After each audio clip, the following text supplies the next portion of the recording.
नमस्कार। सभी कन्या राशि के जातकों, कैसा रहेगा आपके लिए अगस्त 2023। उत्सुकता हो रही होगी और जब भी हमें ये पता चल जाए कि इस महीने में हमारी दैनिक स्थिति कैसी रहेगी तो एक काफ़ी बड़ा सहयोग हमें प्राप्त हो जाता है, मानसिक रूप से बल भी प्राप्त होता है और ये रहता है कि चलो हमारे को ये तो एटलीस्ट पता चल रहा है कि ये डेट्स में ये काम करना है, धन अगर आएगा तो इस दौरान आएगा। ऐसी भविष्यवाणियाँ अगर पता चल जाती हैं और हमारा मोटिव भी यही रहता है इन वीडियोस को बनाने का कि आपको आगाह किया जाए। हम किसी चीज़ को बदल नहीं सकते, हम आगाह कर सकते हैं, हम आपको बता सकते हैं कि ऐसा होने वाला है, ऐसा होगा। आप ग्रहों के हाथ जोड़िए, पूजा पाठ का सहारा लीजिए, ग्रहों का पापत्व कम होगा, शांति होगी तो बल बढ़ेगा। यानी कि भिन्न भिन्न प्रकार की रेमेडीज़ उपाय इसलिए कराई जाती हैं। आज मैं आपको बताऊंगा कन्या राशि, जो कि एक बहुत महत्वपूर्ण राशि है क्योंकि कन्या राशि के स्वामी स्वयं बुध ग्रह होते हैं और बुध चंचल ग्रह हैं, फास्ट ग्रह हैं। हमारे को चेतना देने का काम करते हैं, हमारे को बौद्धिक स्तर देने का काम करते हैं, लेखन का, प्रकाशन का, अभिनय का, पत्रकारिता का, पुस्तकों का, जितने भी बौद्धिक स्तर के कार्य होते हैं बड़े बड़े, वो सब बुध के ही द्वारा रूल होते हैं। यानी कि बुध का एक बहुत बड़ा प्रभाव है। पर देखिए कि बुध कन्या राशि वालों, एक पार्श्विक दोष का प्रभाव भी आपको झेलना पड़ेगा इस अगस्त महीने में। कब तक, वो भी मैं आपसे चर्चा करूंगा। तो कुछ स्थिति आपके लिए डामाडोल रहेगी, यानी कि उतार चढ़ाव वाली रहेगी। कुछ दिन बहुत अच्छे रहेंगे, कुछ दिन काफ़ी ख़राब रहेंगे। तो मैं सबसे पहले आपको अवगत कराता हूँ ग्रह गोचर से, यानी कि कौन कौन सी डेट्स आपके लिए फेवरेबल हैं, या ये कहें कि सबसे पहले गोचर समझ लीजिए कि सूर्य ग्रह राशि परिवर्तन करेंगे 17 अगस्त को। कर्क राशि को छोड़ करके सिंह राशि में आ जाएंगे। अब सिंह राशि में यानी कि 12वें भाव में चले जाएंगे, यानी कि जहां आप 5 नंबर लिखा दे रहे हैं यहाँ पर गोचर हो जाएगा सूर्य का। और पहले 16 दिनों तक सूर्यदेव आपको लाभ स्थान में 4 नंबर राशि में बैठे हुए दिखाई भी पड़ रहे होंगे। मंगल ग्रह दिनांक 18 अगस्त को कन्या में आ जाएंगे। अब जैसे ही मंगल यहाँ आपकी स्वयं राशि में 18 अगस्त को आएंगे तो एटलीस्ट केंद्र में एक मंगल जरूर आ जाएगा यहाँ पर मंगल आएगा तो मंगलिक दोष भी बनाएगा कन्या राशि में आते ही। इसी प्रकार से बुध ग्रह दिनांक 23 अगस्त को सिंह राशि में वक्री हो जाएंगे, यानी कि ये जो देख रहे हैं ना 5 नंबर, यहाँ पर उल्टे चलने लगेंगे 23 अगस्त को, यानी कि पूरे महीने यहाँ सिंह में ही रहेंगे। देवगुरु बृहस्पति तो मेष में ही है, आपको यहाँ बैठे हुए दिखाई भी दे रहे हैं राहु के साथ चंडाल दोष में। और शुक्र 7 अगस्त को कर्क राशि में वक्री हो जाएंगे, यानी कि वापस शुक्र यहाँ आ जाएंगे 4 नंबर में 5 से खिसक के, फिर पूरे महीने इसका 4 नंबर में रहेंगे। अब इसका क्या प्रभाव पड़ेगा आपके ऊपर, ये मैं आपको बताऊंगा, इसलिए वीडियो को पूरा सुने। आपको बता देना चाहता हूँ दिनांक 27 जुलाई से लेकर और 31 जुलाई तक मैं मुंबई में अवेलेबल रहूँगा। अगर आप कुंडली बनवाना, दिखवाना, पूजा पाठ, रत्न लेना चाहते हैं तो हमें संपर्क कर सकते हैं। रुद्राभिषेक कराने के लिए संपर्क कर सकते हैं। सावन का महीना बहुत अच्छा होता है अभिषेक कराने के लिए, भोले बाबा की विशेष कृपा इस महीने प्राप्त होती है, तो उस सब चीज़ों के लिए आप में संपर्क कर सकते हैं। तो आइए दोस्तों, विषय को आगे बढ़ाते हैं और सबसे पहले बात करते हैं आपके शरीर की, आपके मान की, आपके सम्मान की, आपके यश वैभव की। तो इस घर की जिम्मेदारी बुध के पास है और बुध पूरे महीने अपनी राशि से 12वें भाव में रहेंगे, तो मान सम्मान में तो कमी रहेगी। और दिनांक 18 अगस्त को आपके इसी प्रथम भाव में 6 नंबर की राशि में मंगल ग्रह का गोचर भी हो जाएगा और मंगलिक दोष बन जाएगा। अब ऐसी स्थिति में क्रोध बढ़ेगा।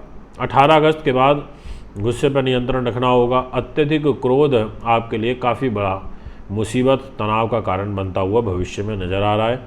इस बात का बखूबी ध्यान रखते हुए आपको कार्य करना होगा, ये मैं आपसे कहना चाहता हूँ। यानी कि पार्श्विक दोष भी एक कारण है और दूसरा एक स्वयं आप ज़्यादा उत्तेजित हो जाएंगे 18 अगस्त के बाद। इन बातों का ध्यान रखें। खर्चे ज़्यादा होंगे, अनप्लान्ड होंगे, अनशेड्यूल तरीके से होंगे, ये आपके तनाव में एक बहुत बड़ा कारण बनेंगे। यदि बात करूं आपके धन धान्य की, यानी कि जहां पर 7 नंबर लिखा हुआ है वहां आपको के बैठे, यानी कि केतु बैठे हुए दिखाई दे रहे हैं। इस घर की जिम्मेदारी शुक्र के पास आ जाती है और शुक्रदेव भी 12वें भाव में, शुक्रदेव भी खर्च के घर में। शुक्रदेव 5 नंबर में आपको यहाँ बैठे हुए दिखाई भी पड़ रहे होंगे, यानी कि धन का स्वामी 12वें में चला गया। तो पैसे की जो स्थिति है वो भी यहाँ पर डगमग रहेगी। पर अच्छी बात यह है कि 7 अगस्त को यहाँ 4 नंबर में आ जाएंगे ये कर्क राशि में, तो यहाँ आएंगे तो ज्योतिष का एक नियम एप्लीकेबल हो जाएगा कि यदि धन का स्वामी लाभ स्थान में आता है तो लाभ देता है। तो 7 अगस्त के बाद से कुछ आर्थिक रूप से आपकी सुख सुविधाओं में इजाफा होगा, ऐसा आपकी जन्मपत्री कहती है और काफ़ी स्ट्रॉन्ग रूप में कहती हुई नज़र आ रही है। इसमें कोई किंतु परंतु दो मत नहीं है, ये मैं आपको स्पष्ट कर देना चाहता हूँ। यानी कि लाभ होगा पर 7 अगस्त के बाद आर्थिक रूप से होगा। और एजुकेशन के दृष्टिकोण से बाधा रहेगी। जो बच्चे ग्रेजुएशन तक की शिक्षा की तैयारी कर रहे हैं उनके लिए ग्रह गोचर कोई ज़्यादा उचित मुझे नहीं नज़र आ रहे। अब आपसे बात करना चाहता हूँ नेक्स्ट इसी विषय को आगे बढ़ाते हुए। तो दोस्तों विशेष रूप से कहना चाहूँगा, बहुत ध्यान रखिएगा, साहस पराक्रम विल पावर, छोटे भाई बहन मित्रगण सगे संबंधी। अब ये जो घर है यानी कि 8 नंबर, इसके स्वामी मंगल ग्रह हैं। 18 तारीख तक तो मंगल स्वयं अपने इस घर को देख रहे हैं तो प्रोटेक्ट कर रहे हैं।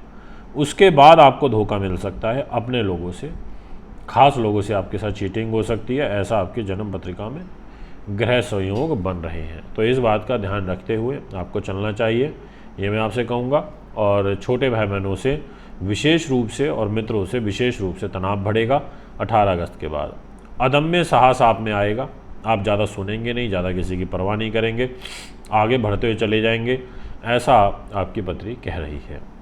यदि बात करी जाए आपके सुख सुविधाओं की, जहाँ पर आप लिखा देख रहे हैं 9 नंबर, तो इस घर की जिम्मेदारी देवगुरु बृहस्पति के पास और गुरुदेव भी स्वयं अष्टम भाव में बैठे हैं, राहु के साथ बैठे हैं, 1 नंबर में बैठे हैं, डाउन स्थिति में है। गुप्त युक्तियों से पैसा आएगा, बट कोई अकस्मात बड़ा धन लाभ होगा इस महीने, पर सुख सुविधाओं से आते हुए ज़्यादा योग दिखाई दे रहे हैं।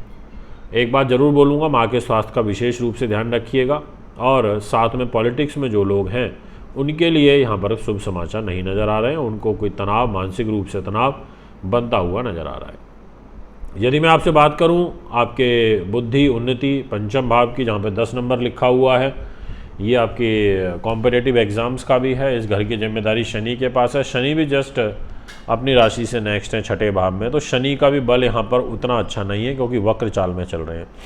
कॉम्पिटिटिव एग्ज़ाम्स में ज़रूर सफलता दिलवा देंगे, या जो बच्चे डॉक्टरी की तैयारी कर रहे हैं, जो बच्चे मेडिकल से जुड़े हुए हैं, मेडिकल की कोई भी फील्ड हो, तो उनको यहाँ पर विशेष रूप से लाभ प्राप्त होगा, ये मैं कहना चाहता हूँ।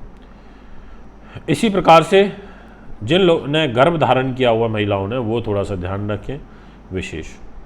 6ठा भाव जो कि रोग चोट शत्रु बाधा पुलिस केस मुकदमे का होता है, शनि इस घर में बैठे हैं, बचाएंगे, बिल्कुल बचाएंगे, आपको आखिरी दम तक बचाएंगे। आपको इस प्रकार का अगर कोई बड़ा कष्ट है तो उससे निकालने में इनकी एक बहुत महत्वपूर्ण भूमिका रहेगी। यानी कि सहयोगी पोजीशन में आपके शनि ग्रह मुझे यहाँ पर दिखाई पड़ रहे हैं। दाम्पत्य जीवन इस महीने आपका एवरेज रहेगा, लव लाइफ आपकी एवरेज रहेगी, कोई बड़े परिवर्तन नहीं दिखाई देते। भाग्य की यदि बात करें तो 7 अगस्त के बाद कुछ भाग्य आपका चमकेगा। कोई धार्मिक प्रयोजन कुछ करना चाहते हैं तो 7 अगस्त के बाद कर सकते हैं। नौकरी पेशे वाले लोगों के लिए यह महीना सामान्य रहेगा, चाहे वो प्राइवेट सेक्टर में हो चाहे सरकारी नौकरी में हो। दोस्तों ये है आपका फल। अगर आप भी कुंडली बनवाना, दिखवाना, पूजा पाठ या रत्न लेना चाहते हैं तो संपर्क कर सकते हैं। बुध का रत्न एक पहन करके रखिएगा, या एटलीस्ट एक हरे रंग का रुमाल अपनी पॉकेट में ज़रूर धारण करिए, और एक पीला रंग का भी कुछ ना कुछ अपने साथ में ज़रूर रखिए, ये मैं कहना चाहूँगा। नमस्कार, धन्यवाद।